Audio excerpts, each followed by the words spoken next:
Last week, Mary and I did a video about the three fronts facing the true church. Of egalitarianism, false headship or false leadership in the church and in the home. Ecumenicalism, false unity. This is what I'll touch on hopefully in a second. And cessationism. Those three are the front lines. And this is where the fighting, the demonically satanic inspired fighting, is at its fiercest. It's the most intimidating. I can testify to some extent to have been delivered from the fear of man, but not completely. I struggle with the fear of man. It's a powerful, potent scheme and strategy of Satan. And I shared last week on the community tab, just have a quick look at it here on the video. I shared this post of a video that I made regarding cessationism. And what I believe with all my heart then, and still do now, disproves the false teaching of cessationism. Now, bear in mind that just one instance of healing, one instance of a gift of knowledge, one genuine gift of tongues, one genuine prophecy, just one, from the time of the apostles' last death to today, just one, would mean that the whole of cessationism, in essence, collapses. But my point is, why did nobody engage with this post? And I don't think it's because you all disagree.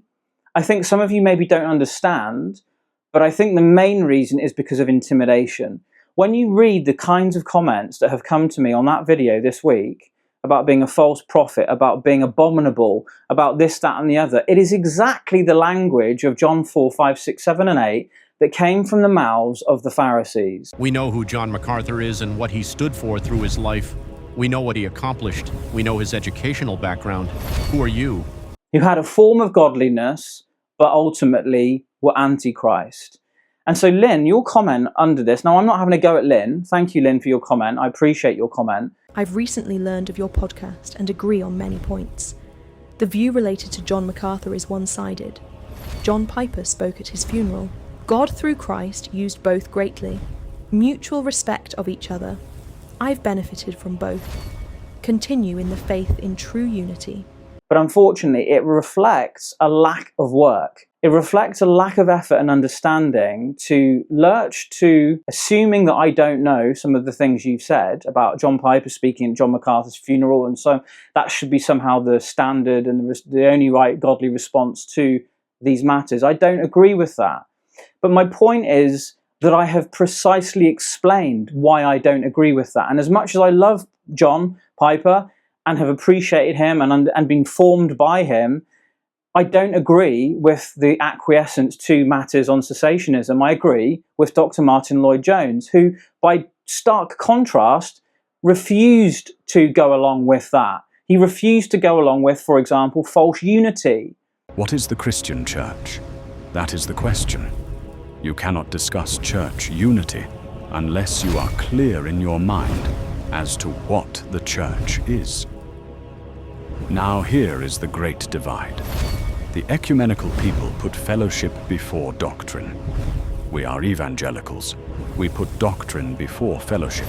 Rather than being friends with John Stott or Billy Graham, Martyn Lloyd-Jones considered that a form of division was necessary. I don't believe that cessationists are in right standing with God.